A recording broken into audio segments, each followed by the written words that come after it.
จุงลานี้ปังปายไปเนินไพญาจุงกาดแก้วเลิศแล้วเจียงคาน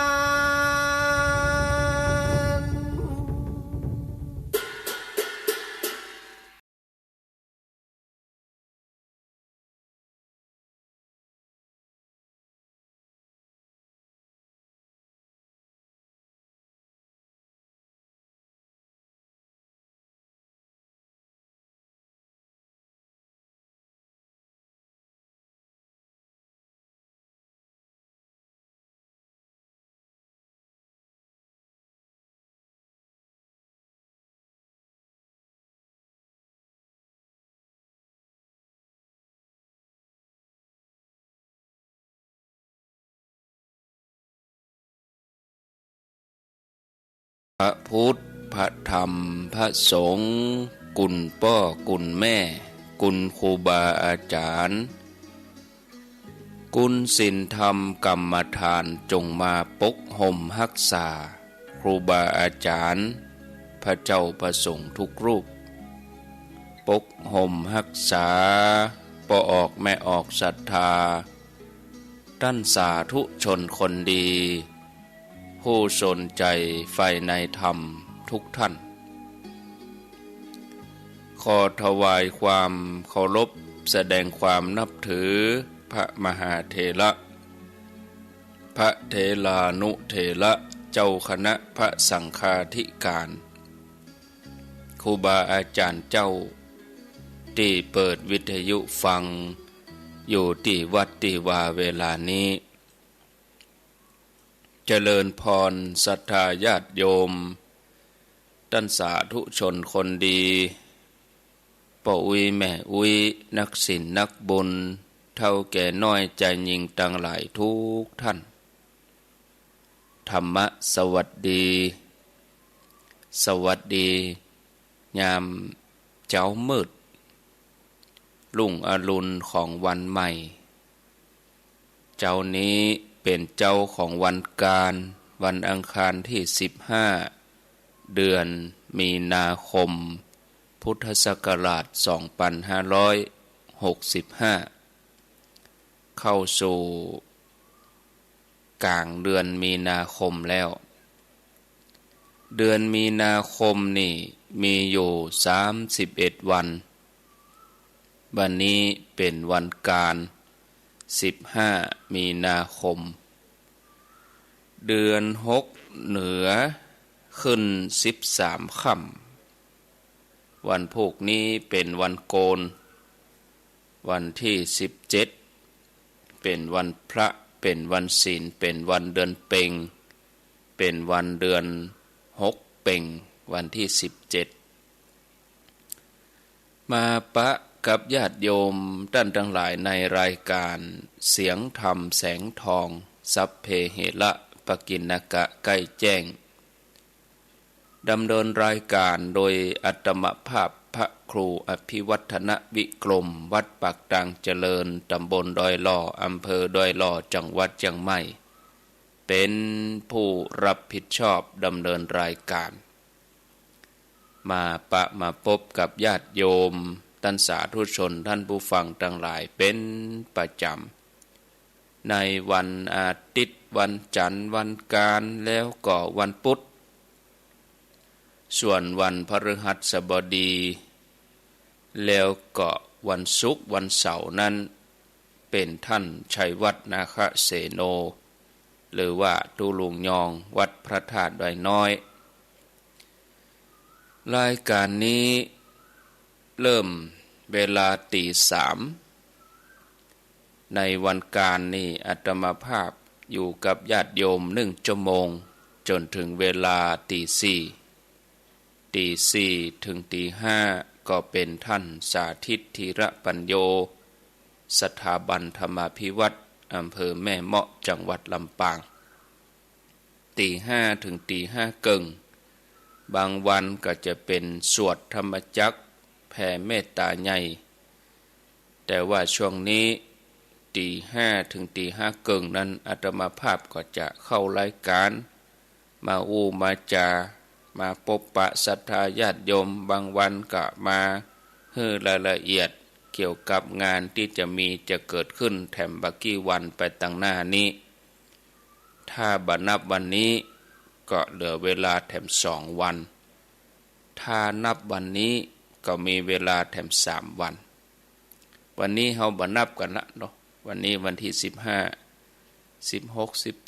17 18งานก็จะเกิดขึ้นที่ม่อนพระเจ้า42เมืองเมื่อมาปะกันแล้วก็บ่เฮอได้ขาดแคลวเสียเวลาเจิญ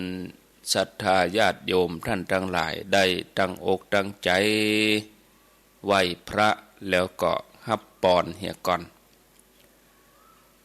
อะระหังสัมมาสัมพุทโธภคะวา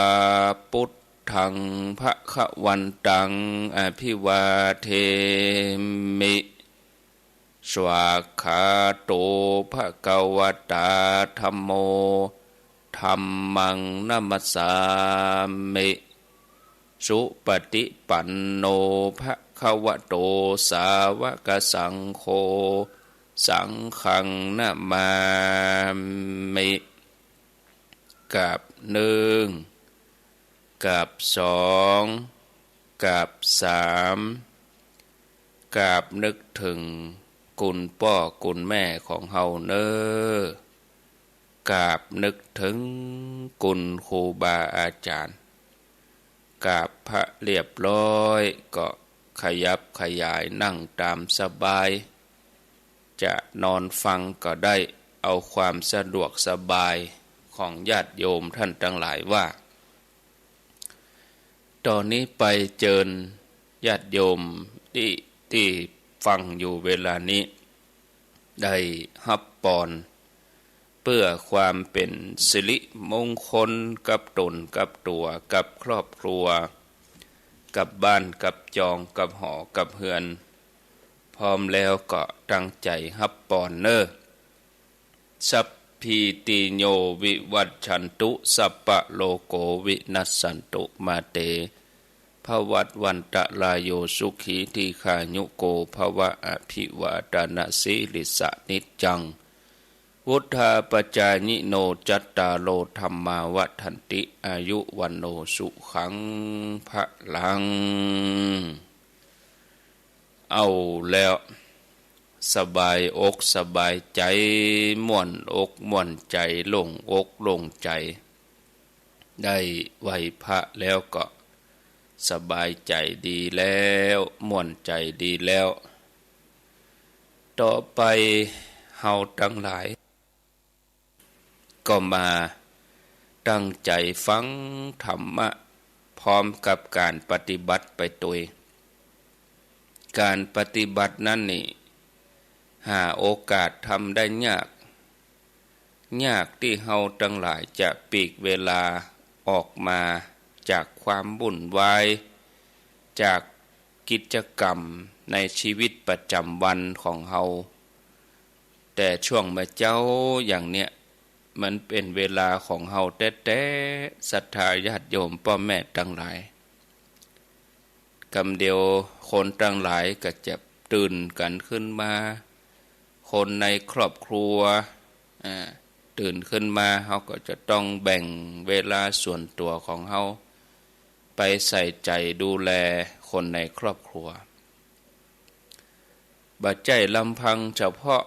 คนเฮาน่ะญาติโยมแม้แต่สัตว์เลี้ยงเนาะเฮาก็จะต้องแบ่งเวลานั้นไปดูแลมันบ่ว่าแมวว่าหมาหมูหมาไก่เป็ดเนาะต้องดูแลแต่ว่าช่วงเวลาอย่างเนี้ยเฮาก็มาดูใจมาดูแลจิตใจตัวเองโดยการนั่งปฏิบัติไหว้พระสวดมนต์ตื่นมาเมื่อเจ้านี่เป็นเวลาของตัวเก่าเฮาการที่เฮามาปฏิบัตินี่ บ่เหมือนกับการทำงานหรือการจัดงานการปฏิบัติญาติโยมจะนั่งกาจะนอนกาเฮาก็จะต้องเสาะหาสถานที่บ่มีการคลุกคลีกับคนบ่มีเสียงอันใดที่จะมารบกวนทำด้วยความสงบความสบายญาติโยมทั้งหลายการปฏิบัตินี่เป็นการฝึกฝนจิตแต่เอากายของเฮามาทำมาพิจารณากายเอาตัวกายนี่มานั่งสู้ร่างกายแต่ใจนี่เป็นผู้กระทำเป็นผู้ปฏิบัติอยู่ดังในการปฏิบัติมีแต่นั่งก็ได้นอนก็ได้ญาติโยมใจของเฮาเอามาพิจารณาเฮาก็เอากายเอาใจมาพิจารณาอยู่ด้วยกันร่างกายของเฮากำลังปฏิบัติอยู่อาศัยตัวกายเนี่ยญาติโยมทั้งหลาย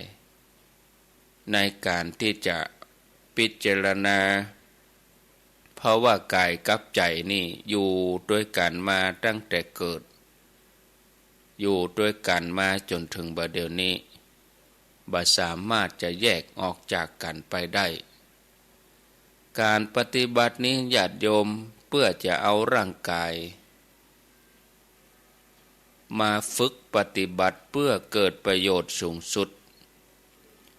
เป็นจะได้เฮาถึงต้องปฏิบัติญาติโยมเพราะว่าครูบาอาจารย์เปิ้นก็ปฏิบัติกันมาตั้งแต่ดึกดำบรรพ์แล้วหลายภพหลายชาติหลายกัปหลายกันตามคำสอนขององค์พระสัมมาสัมพุทธเจ้าพระองค์ทราบแล้วว่าการท่องเที่ยวหลายภพหลายชาติหาที่สุดบ่ได้หรือถึงมีที่สุดมันก็ยาวนานการท่องเที่ยวไปมายังมีความบ่สม่ำเสมอที่เฮาเกิดมาในการที่เฮามาเป็นมนุษย์นี่มนุษย์เฮานี่พร้อมหมดพร้อมโดยมนุษย์สมบัตินี่ถือว่าดีแต่ส่วนที่ผ่านมาแล้วเฮาเป็นมนุษย์หรือเป็นอันหยังเกาะบ่ฮู้จะเป็นอันหยังก็ตามญาติโยมพระพุทธเจ้าพระองค์ตรัสว่าความทุกข์ในการที่เฮามาเป็นมนุษย์ที่เฮาเป็นอยู่นี่ยังหาหนทางออกจากทุกข์บ่ได้ยังบ่มีทางไปองค์พระสัมมาสัมพุทธเจ้าพระองค์ชี้หนทางออกบอกทางไปก่อนที่พระองค์จะชี้ทางออกบอกทางไปพระองค์ได้ออกไปแล้วพระองค์ได้เดินทางไปแล้วออกได้แล้วมีตัวอย่างที่ศรัทธาญาติโยมพอจะนึกออกญาติโยมท่านทั้งหลายองค์พระสัมมาสัมพุทธเจ้าพุทธองค์ตลอดจนถึงอริยสาวกทั้งหลายเนี่ยเปิ้นออกเพื่ออันหยังมีความหมายอันหยังการออกนั้นนี่ญาติโยมเปิ้นว่าหาอันหยังสุขเทียบบ่ได้หาอันหยังมาเสมอเหมือนบ่ได้เป็นยอดของความสุขเป็นยอดของความเป็นมงคลเปิ้นก็เลยตรัสออกมาจี้หนทางออกศรัทธาญาติโยมฮื้อได้ออกอย่างพระองค์ฮื้อได้ไปอย่างพระองค์การที่องค์พระสัมมาสัมพุทธเจ้าตลอดจนถึงพระอริยเจ้าทั้งหลายจะออกจะหนีได้ก็ด้วยการปฏิบัติ ฮื้อตั้งความประสงค์ไว้ที่จะออกในเวลาไหนนั่นนี่ก็เป็นแถมเรื่องหนึ่งญาติโยมเฮาทั้งหลายต้องการจะปฏิบัติเพื่อจะออกจากทุกข์ ถ้าออกบ่ได้ก็ยังเป็นบุญบารมีของเฮาอันดับแรกเฮาต้องการบุญเหียก่อนนะถึงยังไปบ่ได้เตื้อก็เฮาก็ปฏิบัติเพื่อการบุญบุญก็ยังเป็นสิ่งที่รับรองการปฏิบัติของเฮาบ่ได้ว่าบ่เกิดประโยชน์อันหยังเหมือนที่ผ่านมาบุญของญาติโยมเขาทั้งหลายก็ทำให้เฮาได้เป็นมนุษย์สมบัติเมื่อเฮาปฏิบัติยังบ่ถึงที่สุดยังบ่ถึงเป้าหมายบุญตัวนั้นก็จะมารับรองสนองเฮาแต่เฮาจะไปอยู่ในภพไหนนี่แล้วแต่อำนาจความดีของเฮาที่เฮาทำคือตัวที่จะสนองอยู่ตรงในผู้ที่จะมาหามาปฏิบัติกันคือเฮาตรวจพอพิจารณาพอโดยสติปัญญาที่รอบคอบอันไหนถูกอันไหนผิดเฮาก็ควรจะฮู้โดยตัวเองศรัทธาญาติโยมการปฏิบัติก็เพื่อความสงบเฮาจะทำวิธีไหนก็เป็นไปเพื่อความสงบแต่ความสงบนั้นบ่ได้อยู่ตรงนอกแล้วไผที่เป็นผู้สงบก็ผู้ที่อยู่ตรงในนั่นผู้ที่อยู่ตรงในมากับกายมาวุ่นวายกระโดดโลดเต้นอยู่ที่นี่เนี่ยกระโดดโลดเต้นวิ่งเล่นอยู่นี่นะศรัทธาญาติโยมนะแล้วก็ยะฮือผู้นั้นสงบระงับความสงบของเขาสงบรัดในเฮาก็จะต้องหาสถานที่ของเฮาต้องหูสถานที่ของเฮาเวลาสงบเฮาก็มาพิจารณาเมื่อเฮาสงบแล้วเนี่ยญาติโยมก็เอาไประงับความวุ่นวายความฟุ้งซ่านระงับนี่สงบนี่เวลาที่เฮาหูเวลาที่เฮาพิจารณานะเวลาที่มันวุ่นวายเฮาก็เอาตัวนั้นมาพิจารณานะศรัทธาญาติโยมหูตังเข้าหูตังออกอันนี้ตังเข้าตังออกที่มันชัดเจนที่สุดนั่นก็คือลมหายใจในต่างพระพุทธศาสนาเปิ้นว่าอานาปานสติพิจารณาอานาปานสติที่มันเข้ามันออกติดชัดเจนที่สุดอย่างญาติโยมเขาฟังอยู่บัดเดี๋ยวนี้หรือว่าเฮาไปทำอันหยังก็ตามก็ยังคงมีลมหายใจเข้าออกอยู่ตลอดเวลาแต่เฮาบัดอันได้สังเกตบัดเดี๋ยวนี้เฮาลองมาสังเกตตั้งแต่ปลายจมูกคือทางเข้าของลมหายใจมันเข้าที่นี่นะคือเข้าไปตามลมเวลาหายใจเข้าก็ตวยไป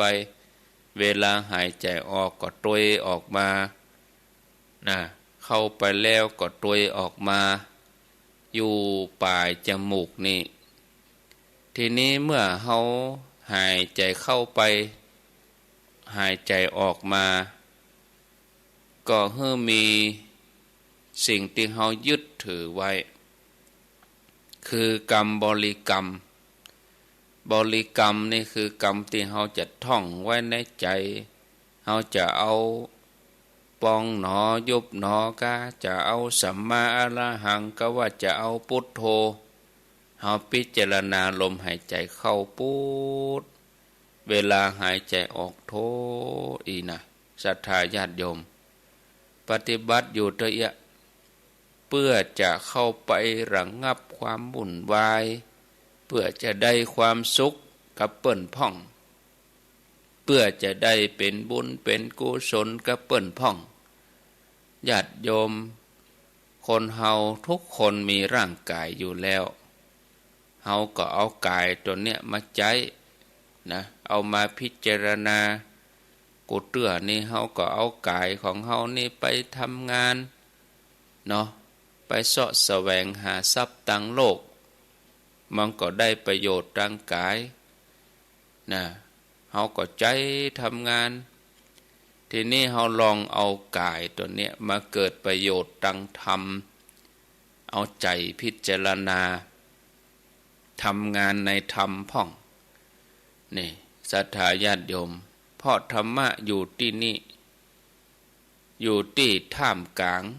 ห้องว่ามัชฌิมาคือกลางของความจริงในโลก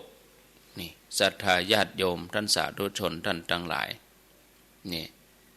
ความจริงที่กู้กับโลกห้องว่าโลกกระทำคือทำประจำโลกก็ให้อยู่ในความเป็นกลางจะฮักจะจังยินดียินให้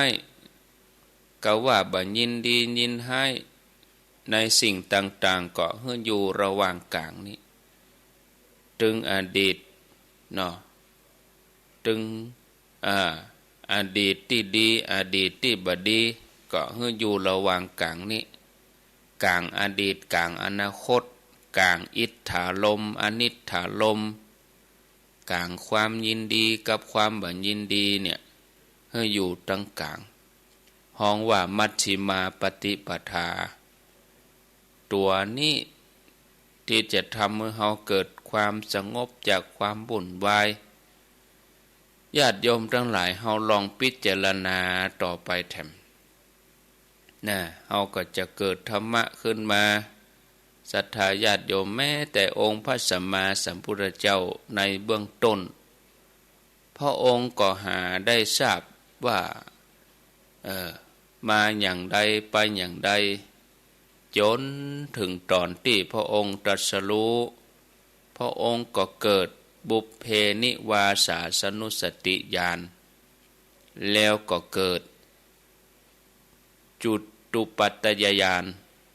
แล้วก็เกิดอาสวัคคยญาณใคร่ครวญพิจารณาคืนหลังแล้วก็พระองค์ก็ทรงทราบวิธีการเดินของพระองค์นะแม้แต่บุคคลอื่นพระองค์ก็ทรงทราบว่าเคยไปทำอะไรอย่างมาแล้วก็จะมีชีวิตเป็นอย่างใดต่อไปเมื่อพระองค์ทรงทราบรู้อย่างนี้แล้วพระองค์ก็เปิดของที่ความเฮื่องหงายขึ้นมาพุทธองค์ก็เลยเอามาสอนเราทั้งหลายแต่ถึงท่านจะสอนขนาดไหนก็ตามตัวกายในของเฮาก็ยังหันอยู่ตามที่เฮาหันเป็นปกติแล้วก็ยังปฏิบัติอยู่โดยตามนี่บางทีเฮาบอกว่าปฏิบัติไปก็บ่หันได้อันยังญาติโยมทั้งหลายบางคนรับตาตั้งความหวังไว้ว่าจะต้องหันอันนั้นหันอันนี้เนี่ยญาติโยมทั้งหลายอย่างอี้นี่ตั้งเป้าไว้ผิดปฏิบัติไปเถอะนะ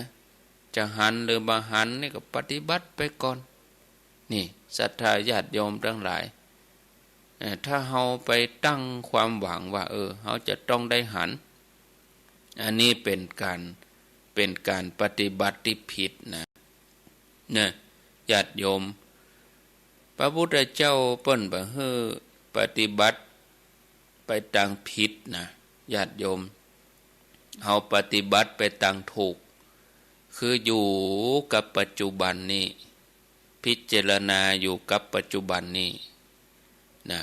พระพุทธเจ้าพุทธองค์เปิ้นเอาความรู้อันเนี้ยมาสอนเพื่อจะทลายความมืดทลายอวิชชาให้ได้มีวิชชาอวิชชาคือความมืดเราต้องทลายตัวนี้ให้ได้พุทธองค์เปิ้นก็เลยเอาอันนี้มามอบให้แก่พุทธศาสนิกชนบ่ใช่เฉพาะกะเฮาศรัทธาญาติโยมบางทีความมืดมนมันก็มีเหมือนกันหมดปฏิบัติไปมันบ่ก้าวหน้าบางคนอาจจะท้อแท้ฉะนั้นทำไปเลยๆมีความเปลี่ยนบางทีมันก็หบกับใจของตัวเอง นะพิจารณาลมหายใจไปเรื่อยๆนะศรัทธาญาติโยมจะว่าป้องหนอยุบหนอหายใจเข้าหายใจออกกะพุทโธพุทโธกะก็ทำไปนะแต่ก็ใบใจว่าจะหายใจเข้าออกอยู่เพียงตัวอีผลของการเข้าผลของการกำหนดเพื่ออันยังเฮาก็จะต้องพิจารณาตีฮือทำอย่างนี้เนี่ยเปิ้นประสงค์ความสงบใบใจว่าจะฮือตัวตามลมอยู่อย่างนั้นตลอดปีตลอดชาติลมนั้นถึงเฮาจะตัวก็ตามเนาะบัดตัวก็ตามลมนั้นมันก็ยังเข้ายังออกอยู่อย่างนี้แต่ผลประโยชน์ที่เฮามากำหนดนั้นเพื่ออันยังฮือพยายามเข้าใจก็เพื่อความสงบบอกกองสงบแล้วก็บ่ได้เกี่ยวกับลมละตัวนั้นไปละตัวลมละตัวกำหนดไปละเฮาก็จะได้หันธรรมขององค์พระสัมมาสัมพุทธเจ้าได้อย่างชัดเจนขึ้นกำน้อยได้จากการที่เฮาพิจารณาลมหายใจนี้การที่จะพิจารณาธรรม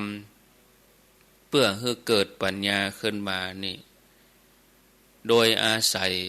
การพิจารณาลมหายใจธรรมะที่ละเอียดลึกซึ้งก็จะปรากฏแล้วก็จะหนีเหนืออวิชชาจะได้เปิดประตูออกพ่องแต่ทีนี้ปิดประตูกันเหียก่อนคือว่าปิดอายตนะทุกอย่างเหียก่อนนะทีนี้เฮาเข้าไปเปิดประตูพ่องนะคือประตูอวิชชาที่เฮาปิดที่มันกำลังปิดนะแล้วเฮาจะเข้าไปได้อย่างไรก็เข้าไปโดยการพิจารณาลมหายใจพิจารณาหันการเกิดดับเนาะเฮาไม่ได้อยู่กับอดีตบ่ได้ภาวะพะวงกับอนาคตบ่ได้อยู่กับความยินดียินร้ายอันยังก็ตามที่มากระทบกระทั่งเฮาเอาเป็นกลางเอามัชฌิมาปฏิปทานี่อยู่กับความเป็นกลางอยู่นี่ศรัทธาญาติโยมอันนี้คือเป็นหนทางในมรรคญาณที่เปิ้นว่านะเฮาก็จะได้ความสงบเกิดขึ้นในจิตของแต่ละคนนี่ญาติโยมบอกว่าจะสะอาดหรือบ่สะอาดแล้วก็มันก็บ่ใช่จะสะอาดหมดจดเหมือนกันหมดนะที่ว่าเฮาบริสุทธิ์ก็ว่าเอาไปอยู่มันเป็นเพียงบริสุทธิ์ภายนอกเฮาบ่ได้ประกอบความชั่วก็เป็นความบริสุทธิ์ทางกายวาจาก็ว่าได้อยู่แต่ในส่วนภายในสุทธิอสุทธิปัจจัตตังความบริสุทธิ์หรือบ่บริสุทธิ์นี่มันก็ฮู้ได้เฉพาะตนศรัทธาญาติโยมอันนี้ญาติโยมเฮาควรเข้าไปดูด้วยวิธีการปฏิบัติต่างที่เฮาจะปฏิบัติถ้าเข้าถึงตัดนั้นแล้วเนี่ยนะบ่ได้เข้าไปหาภัยศรัทธาญาติโยมหรือว่าบ่ได้ข้องเกี่ยวกับภัยเฮาปฏิบัติด้วยตัวเองที่สุดมาเฮาก็จะฮู้ได้ตัวเองบอกตัวเองว่าอ๋อที่เปิ้นบอกเปิ้นกล่าวเปิ้นแนะนำมันเป็นอย่างอี้รู้นี่ญาติโยมเฮาจะเข้าใจได้อย่างอี้เฮาทั้งหลายบ่ควรดีประมาทในการดำเนินชีวิตของตัวเองถ้ามีโอกาสมีเวลาก็ควรจะมาพิจารณาควรจะมาทำนะควรจะปฏิบัตินะศรัทธาญาติโยมเนาะบางทีมันอาจจะยากลำบากสักน้อยมันอาจจะเกี่ยวกับแข้งกับขาตัวเนี้ยคือตัวลำบากเนาะบอกกองนั่งก็เจ็บปวดแข้งปวดขา จะนั่งให้สบายบางทีก็นั่งได้นะแต่มันบ่ถูกระเบียบนะถ้านั่งไปฟังไปนอนไปฟังไปเฮาก็มาพิจารณาได้ยืนเดินนั่งนอนพระพุทธเจ้าสอนอย่างนั้นนะเฮาก็เอาตามนั้นการนั่งนี่อาจจะลำบากเฮาก็นอนเนาะนอนอย่างมีสตินะแต่เราต้องทำด้วยความศรัทธาเหี่ยก่อนนะเราต้องทำด้วยความศรัทธาเนาะถึงมันจะเจ็บแต่เราก็มีสิ่งที่จะตอบแทนที่เราได้เสียสละนั้นคือบุญกุศลคือความสงบสุขมันเป็นสิ่งที่เราจะได้จากการที่เราปฏิบัตินะถึงการที่เราจะมานั่งถึงการที่เราจะมานอนฟังปฏิบัติไปเนี่ยภาวนาไปเราก็เอาเป็นว่าสิ่งที่จะตอบแทนเรานั้นก็คือบุญกุศลถ้าเราได้ความสงบความสงบนั้นก็คือเป็นสิ่งที่ตอบแทนนะฉะนั้นญาติโยมเฮากู้คนที่เฮาได้เกิดมาเป็นมนุษย์โดยสมบูรณ์นี่เฮามีพร้อมด้วยมนุษย์สมบัติเฮาควรจะรักษาสมบัติอันเป็นมนุษย์นี้ให้ดีจะนำพาให้เฮาไปพบหนทางที่องค์พระสัมมาสัมพุทธเจ้าที่พระองค์ได้ทรงแนะนำไว้ก่อนที่เฮาจะได้มาประพฤติปฏิบัติแนวทางตัวเนี้ยพุทธองค์เปิ้นเอาชีวิตเข้าแลกมาแล้วนะต่อมาก็มีครูบาอาจารย์พระเถระอริยสงฆ์เปิ้นก็ยอมเอาชีวิตแลกมาแล้วนะเฮาทั้งหลายได้แนวการปฏิบัตินะเฮาก็เอามาปฏิบัติเฮาทั้งหลายได้ยินได้ฟังมานักเนาะบางท่านก็เรียนรู้มาปฏิบัติมาก็เพียรพยายามฝึกฝนปฏิบัติญาติโยมท่านสาธุชนท่านทั้งหลายการปฏิบัติธรรมนี่ถ้าเฮาบ่มีความรู้ความเข้าใจเฮาก็บ่เข้าใจว่าจะปฏิบัติกันอย่างใดแล้วจะมีอันหยังเป็นเครื่องตอบแทนการปฏิบัติของเฮาฉะนั้นญาติโยมเฮาก็จะต้องอาศัยการฟังเนี่ยการฟังนี่ก็เหมือนเป็นการศึกษาเฮาก็ปฏิบัติไปโดยพิจารณาไปโดยเฮาต้องตั้งใจเคารพในการปฏิบัติของตัวเก่าเฮาเคารพในธรรมเมื่อเฮาตั้งใจแล้วเฮาก็มีความพอใจในการปฏิบัติแล้วก็ขอให้เฮาทั้งหลายประคับประคองใจของเฮาให้อยู่ในศีลในธรรมอยู่ในอาการอันสงบจะนอนกะจะนั่งกะก็สุดแล้วแต่เมื่อเฮามีความสงบภายนอกเชื่อมั่นได้เลยว่าเวลาตอนเนี้ยตีสามไปเนี่ยมันสงบญาติโยมรถก็บ่หนักจิตใจของคนมันสงบคนเหมือนกับคลื่นโทรศัพท์เนี่ยคลื่นมันก็บ่หนักคลื่นจิตกระแสจิตที่มันทำให้ขุ่นมัวมันก็บ่หนักมันนิ่งอยู่เนี่ยญาติโยมภายนอกสงบนะส่วนภายในนี่เมื่อยังบ่สงบเฮาก็จะต้องประคับประคองจิตให้อยู่ในความสงบโดยอาการอย่างใดอย่างหนึ่งซึ่งเฮาก็จะต้องพยายามดูลมหายใจอย่างมีสติดูจิตของเฮาเองในเรื่องของการพิจารณาธรรมเฮาก็จะต้องพิจารณาให้ได้ถ้าหากสิ่งไหนที่ทำให้ใจของเฮาเกิดความสงบสังเวชสิ่งนั้นเฮาก็ควรกำหนดให้นักยกตัวอย่างการกำหนดพิจารณามรณานุสติ พิจารณาถึงความเกิดดับของสังขารร่างกายพิจารณาถึงความตายก็ดีเนี่ยจะทำให้เฮาเกิดความสังเวชทำให้เฮาลดทิฏฐิมานะแล้วก็ยอมรับในคำสอนพุทธเจ้าถ้าเฮาบ่กำหนดเฮาบ่มีอันหยังมากำหนดอานาปานสติกำหนดลมหายใจเฮากำหนดพิจารณาเรื่องมรณานุสติเฮาก็จะตั้งอยู่ในความประมาทเฮาจะหู้หันธรรมพระพุทธเจ้าว่าชีวิตของเฮานี่มันบัดแน่รู้เนี่ยเกิดขึ้นตั้งอยู่ดับไปเรื่องของมรณะเรื่องของภัยคือความตายนี่มันต้องเกิดขึ้นกับเฮาแน่นอนเฮาจะปกปิดจะหลีกหนีไปที่ไหนมันก็ปกปิดบ่ได้ญาติโยมมันเกิดขึ้นถึงวันนับตั้งแต่เฮาเกิดมาจนถึงเบื่อเดียวเนี่ยเนาะวันเวลาที่มันล่วงไปแล้วชีวิตเฮาก็หมดไปกับเวลาที่มันล่วงไป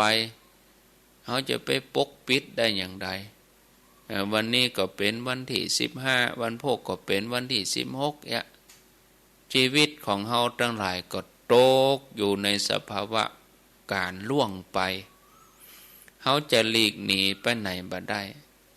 ถึงเวลาเฮาต้องเป็นอย่างนั้นแน่นอนฉะนั้นเฮาก็เอาตัวนี้มากำหนดให้นักถ้าเฮากำหนดให้นักเฮาก็จะได้เห่งปฏิบัติเนาะวันใดวันหนึ่งเฮาต้องตกอยู่ในสภาพอย่างเนี้ยเฮาพิจารณาให้นักเมื่อเฮาพิจารณาให้นักขึ้นเฮาก็จะได้เสาะแสวงหาที่พึ่งถ้าหากว่าเฮาจากโลกนี้ไปแล้วเนี่ยญาติโยมเฮาก็หมดสิทธิ์จากความเป็นมนุษย์เฮาก็บ่มีสังขารร่างกายเฮาก็บ่มีหูมีตาที่เฮาจะต้องได้ยินได้หันได้ฟังนะบัดเดี๋ยวนี้เฮามีโอกาสนะเฮามีหูมีตาเฮามีอายตนะครบหมดนะ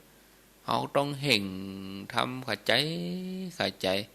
เวลามันหมดไปเสี่ยงไปถ้าเฮา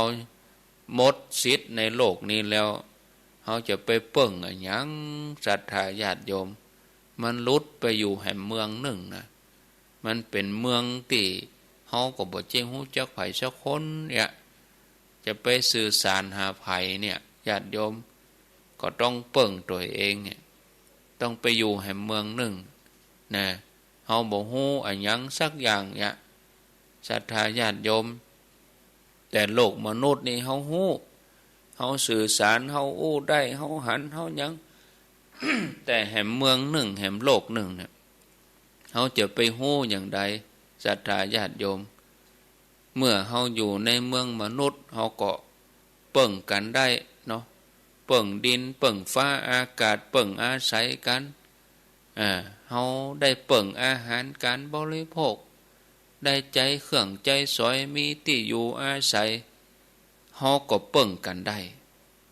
แต่เมื่อเฮาหลุดพ้นจากเมืองมนุษย์นี้ไปสู่โลกวิญญาณก็บ่ฮู้จะไปเปิ่งอันหยังที่ไหนเนาะเฮาเสาะหาไผสถานที่อยู่ของเฮาเองก็บ่มีเนาะเฮาจะไปอย่างใดเฮาจะไปอยู่กับไผนะโดยอย่างนี้ลักษณะนี้ก็บ่มีไผฮู้ทั้งนั้นเมื่อบ่ฮู้ความเป็นอยู่บ่ฮู้ว่าการไปเฮาก็จะมีความกังวลว่าเฮาจะไปจะอยู่ลำบากจะทุกข์อันนี้ไผๆก็กลัวทั้งนั้นแต่จะไปอย่างสุขหรือว่าไปอย่างทุกข์เฮาตอนที่เฮามีชีวิตอยู่เนี่ยก็เฮาต้องตั้งใจปฏิบัติเฮาจำเป็นที่จะต้องเสาะแสวงหาที่เปิ่งนะสำหรับโลกวิญญาณต่อไปตั้งหน้า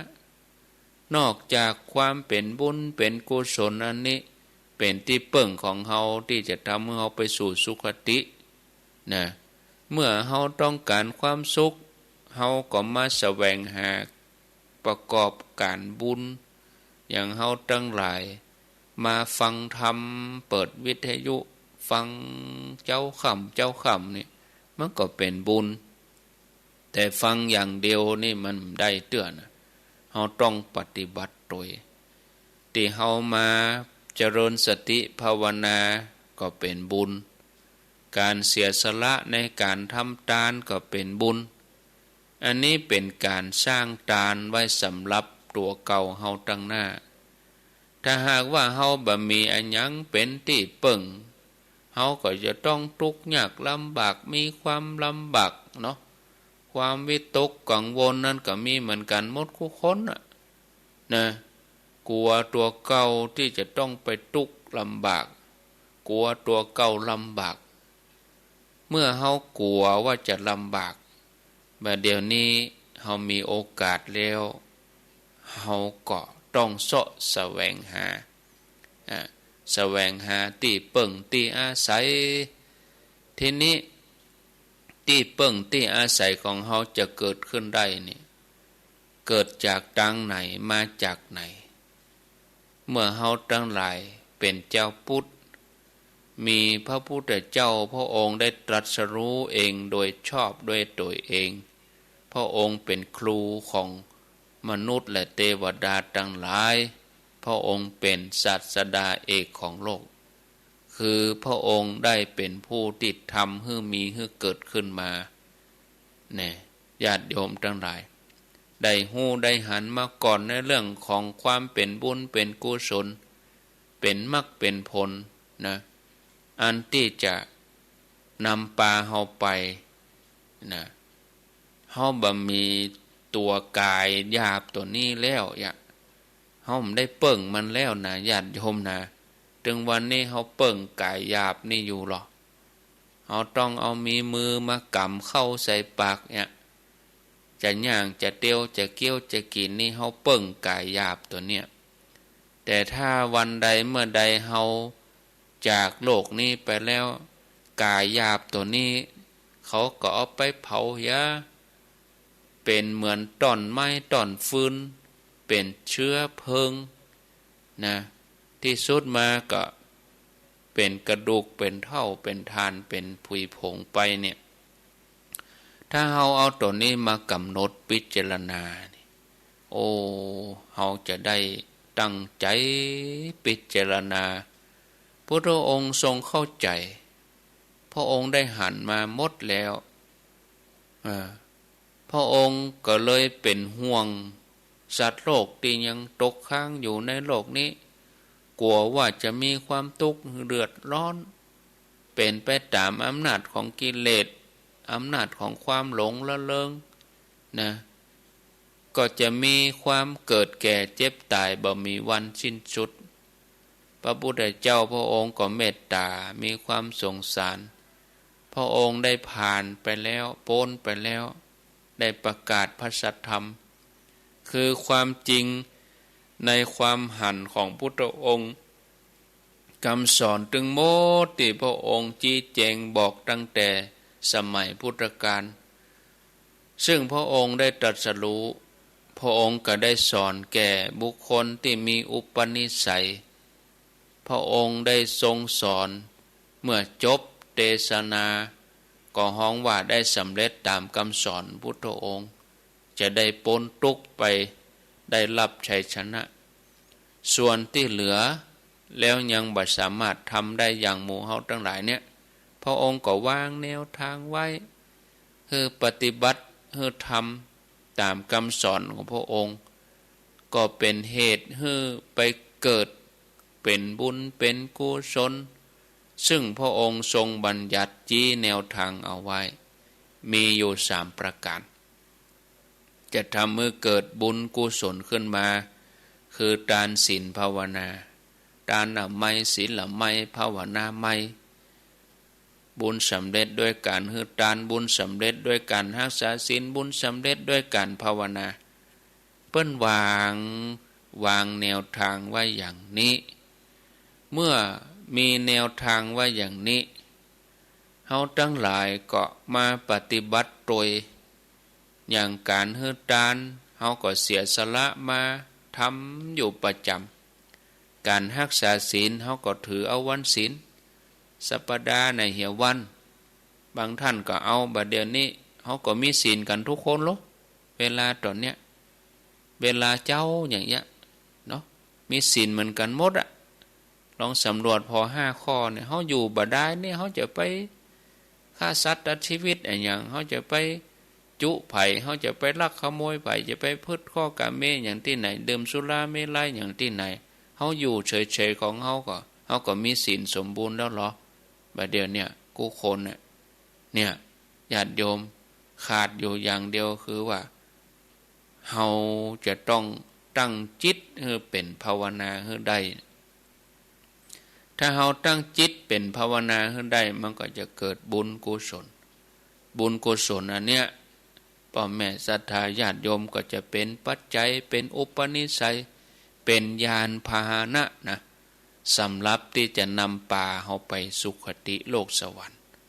ทำมือเฮาไปสู่ความสุขได้อันนี้เป็นส่วนเบื้องต้นที่เฮาทุกคนควรแสวงหาเฮาประพฤติปฏิบัติเป็นประจำทำเป็นอาจินทำไปเจียทำไปใจหมอกกองเฮาทำไปได้พื้นฐานญาติโยมทั้งหลายยังรออ่อนไปเรียนหนังสือเนี่ยเปิ้นก็ต้องมีกะไม่ใช่ปุ๊บปั๊บแล้วจะมาอ่านหนังสือได้ต้องมาท่องกอไก่ขอไข่ต้องปรับพื้นฐานเนี่ยก่อนเนี่ยเฮาทั้งหลายก็เหมือนเดียวกันเฮาจะไปสู่โลกหน้าเฮาต้องมีพื้นฐานนั่นคือเฮาเอาบุญไว้ก่อนฐานเฮาแน่นแล้วบ่เฮาก็ต่อขึ้นไปจากนั้นเฮาก็หันมาดำเนินจิตของเฮาคือเฮาจะมาทำจิตของเฮาให้เป็นไปในทางสงบด้วยการฝึกภาวนาอันนี้เป็นการแสวงหาบุญเป็นการแสวงหาที่เปิ่งนะเมื่อเฮาต้องการที่เปิ่งเมื่อเฮาต้องการบุญเฮาก็ควรจะทำนะเฮามาหันความจริงที่เกิดขึ้นปัจจุบันชาตินี้ตอนที่เฮายังมีชีวิตอยู่เนี้ยต้องไปรอคอยนะถึงเวลาแล้วเฮาต้องเห่งนะความสุขของจิตเฮาได้รับเองเลยนะทำโดยตัวเองถึงเวลาเฮาจากโลกนี้เฮาต้องหวังว่าไผจะมาทำบุญให้เฮาทำด้วยตัวเองนะโดยการอธิษฐานจิตนึกถึงพุทธคุณธรรมคุณสังฆคุณแล้วเฮาก็รวบรวมลงมาในใจของเฮานี้แล้วก็ขออาราธนาเอาอำนาจของพุทธคุณธรรมคุณสังฆคุณมาช่วยประคับประคองจิตของเฮาให้มีความสงบตั้งมั่นเป็นสมาธิเนี่ยให้เกิดความหูแจ้งแสงสว่างทำให้เกิดปัญญาขึ้นมาตามแนวทางของพุทธเจ้าอันนี้เป็นการอธิษฐานจิตก่อนเฮาก็ตั้งสติมีสัมปชัญญะจดจ่อ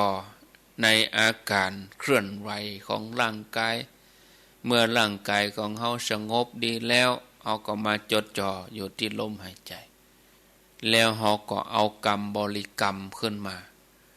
เมื่อเฮาบริกรรมอันไหนถูกจริตของเฮาจะว่าพุทโธพุทโธกะอันใดอันหนึ่งถ้าว่าถูกกับจริตเฮาก็เอาอันนั้นมาบริกรรมเฮาบริกรรมอย่างไหนก็คือบริกรรมอย่างนั้นคือเอาเฉพาะอย่างเอาหลายอย่างบ่ได้จิตบ่สงบนะเพราะมันหลายเรื่องทำให้สับสนเฮาทั้งหลายเอาอย่างใดอย่างหนึ่งจะว่าพุทโธพุทโธถ้าเฮากำหนดลมหายใจบ่ได้เฮาก็กำหนดพุทนะพุทเข้าโธออกพุทเข้าโธออกนี่หายใจเข้าพุทหายใจออกโธกำหนดไว้ในใจไปเลยคือมันต่อเนื่องไปเลยอยู่ที่ไหนพุทโธพุทโธคนอื่นตั้งนอกเขาวุ่นไว้เฮาก็กำหนดลมหายใจเฮาจะไปร่วมงานอันอย่างที่ไหนยังได้ก็ตามฟังพระเปิ้นสวดเจริญพุทธมนต์เฮาก็เจริญจิตของเฮาพุทโธพุทโธไปโดยบริกรรมอยู่ในใจนะ เมื่อจิตของเฮาเกยชินต่อกรรมพุทโธกรรมบริกรรมเนี่ยจิตของเฮามันจะไปอยู่ที่อื่นบ่ได้ละมันจะเป็นอารมณ์เดียวที่เปิ้นฮ้องว่าเอกคตารมณ์นะศรัทธาญาติโยมตอนเนี้ยรวมกันได้ละนะศรัทธาญาติโยมนะทีนี้ถ้ามันหาความสงบบ่ได้ก็เพราะว่ามันกึดหลายเรื่องถ้าเฮากำหนดอยู่โดยเฉพาะอย่างใดอย่างหนึ่งแล้วจิตของเฮาก็จะมีความสงบเมื่อจิตของเฮาสงบแล้วเฮาก็จะหันความเป็นบุญเป็นกุศลเกิดขึ้นมาอย่างอีรู้มันอย่างนี้นะคือความสุขความสบายปรากฏขึ้นมาใจของเฮาเบากายเบาลงอกลงใจปลอดโปร่งลงเบาสมองของเฮาก็ปลอดโปร่งลงเบานึกถึงอันยังก็แสนสบายอันนี้เป็นผลของบุญเป็นผลของความสงบถ้ามีความสงบแล้วเฮาก็จะหันอำนาจของบุญขึ้นมาเลย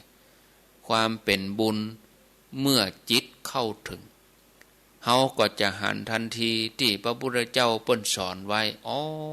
อย่างอีรู้พระพุทธเจ้าเปิ้นสอนเนี่ยบุญเป็นอย่างนี้เฮาก็จะได้ฮู้ว่าบุญเป็นอย่างใดอันนี้เฮาจะฮู้ได้ด้วยตัวเองบ่ต้องได้มีไผมาบอกมาหยังจิตฮู้คนเดียวนะจิตของเฮาสงบคนเดียวฮู้คนเดียวจากการที่เฮาเจริญพระกรรมฐานนะญาติโยมมาเจริญพระกรรมฐานคือฐานของจิตเมื่อเฮาพยายามตั้งจิตลงสู่กรรมฐานเมื่อได้ฐานที่ตั้งจิตมีที่ตั้งมันก็ตั้งตัวได้ตั้งอยู่ในกรรมฐานแล้วเฮาก็จะมีความสงบในอารมณ์พระกรรมฐานอย่างพุทธานุสตินี่ก็เป็นอารมณ์ของพระกรรมฐานเมื่อเฮาสงบก็สงบในอารมณ์ในกรรมฐานเป็นฐานที่ตั้งของจิตเฮาก็กำหนดจิตของเฮาสู่สภาพอารมณ์แห่งพระกรรมฐานเมื่อมันสงบเรียบร้อยแล้วญาติโยมลักษณะของจิตอยู่ในอารมณ์เดียวข้อสำคัญคือมันสงบเสียก่อนนะอย่างใดมันถึงจะสงบได้คือเฮาต้องพยายามที่จะประคับประคองจิตพยายามต้อมจิตตอนจิตมาตะล่อมมาต้อมมาเนี่ยก่อยต้อมมากำน้อยแล้วกำหนดจิตลงไปถ้ามันดื้อดึงมันออกนอกทางมันคิดนักมันมีความโอหังเฮาจะไปสวกใส่มันเนี่ยอย่างมันถึงมันสงบเฮาจะไปสวกใส่มันเฮาก้อยตะล่อมมันมาก้อยเป้ามันมานี่พยายามพิจารณาถึงมรณะภัยเนี่ยเฮาจะหันชัดที่สุดพิจารณาถึงความเกิดแก่เจ็บตายย้อนเข้ามาตัวนี้แถมถ้าเฮานึกถึงมรณะภัยมรณานุสติตัวจิตมันจะบะลึงละมันอ่อนกำลังลงจิตมันเกิดความสังเวชอย่างอื่นบางทีอย่างอื่นมันมาหันชัดเฮาเอาตัวนี้มันหันชัดเอาพิจารณาถึงความเกิดขึ้นตั้งอยู่ดับไปเกิดแก่เจ็บตายโดยอาศัยร่างกายของเฮาเนี่ยเมื่อก่อนเฮาเป็นหนุ่มเป็นสาวร่างกายเฮาแข็งแรงดีรู้บัดเดี๋ยวนี้หูตาก็บ่ค่อยดีจิตของเฮามันเกิดความสังเวชเนี่ยเมื่อเกิดความสังเวชเนี่ยเฮาจะยอมรับเอาศีลเอาธรรมพระกรรมฐานของพระพุทธเจ้าแล้วเฮาจะเข้าสู่การภาวนาได้ง่ายถ้าจิตของเฮาบ่ยอมรับมีทิฏฐิมานะนักเกินไปมันก็ยากฉะนั้นญาติโยมประคับประคองตัวจิตให้ดีให้ใจสติสัมปชัญญะแล้วเฮาก็จะได้เกิดปัญญาเนาะพ่อแม่ศรัทธาทั้งหลายอู้ไปก็ม่วนไปติ๊กนะสัพเพหิละเนาะญาติโยมก็ เดี๋ยวไปต่อกันแถมกรรมในช่วงเวลา5 ถึง5 ครึ่งตอนนี้ก็ฟังท่านสาธิตธีระปัญโยสถาบันธรรมาภิวัตน์อำเภอแม่เมาะจังหวัดลำปางท่านก็จะได้